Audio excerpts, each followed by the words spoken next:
La matematica non è un'opinione e allora partiamo dai numeri di un'ordinaria giornata di trasgressioni sul Ponte della Vittoria.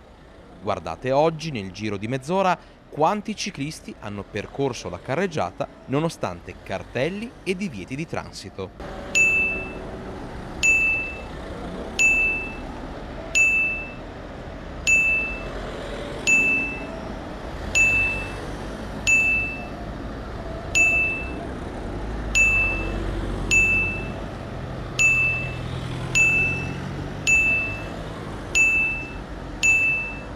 E così, a mali estremi, estremi rimedi.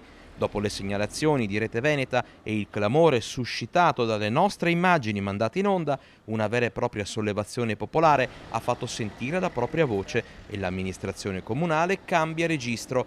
Per i trasgressori che non rispettano l'ordinanza che vieta la circolazione sul ponte a ciclisti e pedoni sono in arrivo multe salate, ma non da subito. Il vice sindaco Andrea Zonta ci anticipa che verrà predisposto un periodo di tolleranza con gli agenti della polizia locale a presiedere i due accessi del ponte e redarguire coloro che non rispettano la segnaletica. E bisognerà chiaramente dover intervenire con la polizia locale. Cercheremo di intervenire dapprima con